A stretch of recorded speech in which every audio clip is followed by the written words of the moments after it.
Welcome back to our series finance fun house with Yes Securities. Mutual funds के different types जानने के लिए हमारी लास्ट वीडियो जरूर देखें। इस एपिसोड में हम देखेंगे कैसे आप राइट म्यूचुअल फंड सिलेक्ट कर सकते हो depending on your investment goals and risk capacity. Life में हमें अपने हेल्थ गोल्स और ट्रैवल गोल्स के साथ साथ इन्वेस्टमेंट गोल्स भी पता होने चाहिए, right? Let's understand. First, setting investment goals. Do you wish to grow your wealth or generate passive income? Asking such questions will help you decide your short-term and long-term goals. It could be buying a home, children's marriage or a vacation. यहाँ आपका time horizon सबसे important है.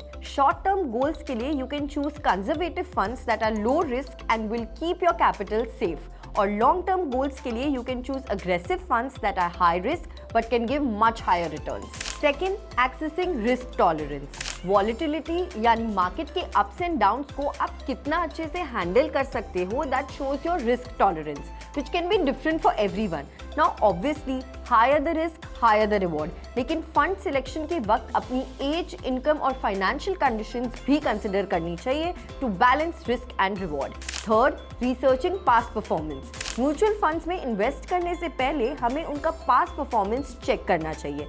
But remember, this is not 100% reliable. अगर किसी fund ने last 5 years में अच्छा perform किया है, दैट डजंट गारंटी कि वो आगे भी अच्छा ही परफॉर्म करेगा। So before investing, make sure आप फंड के रिटर्न्स को मार्केट इंडेक्स और बाकी सिमिलर फंड्स के साथ कंपेयर करो। Fourth, evaluating fund managers. Fund manager का एक्सपीरियंस फंड परफॉर्मेंस को हाईली इंपैक्ट करता है। That's why that track record becomes critical. ठीक वैसे ही जैसे एक एक्सपीरियंस कैप्टन अपनी टीम को जितवाने में इंपॉर्टेंट रोल निभाता है, you can check the fund prospectus, जिससे आपको फंड मैनेजर की इन्वेस्टमेंट स्ट्रैटेजी और फिलॉसफी का पता चलेगा। इस तरह अपने गोल्स और रिस्क टॉलरेंस को म्यूचुअल फंड के साथ अलाइन करके आप राइट फंड सिलेक्ट कर सकते हो। अगले एपिसोड में हम डिस्कस करेंगे mutual fund fees. Stay tuned and keep following yes securities, choice of the wise. Investment in securities markets are subject to market risks. Read all related documents carefully before investing.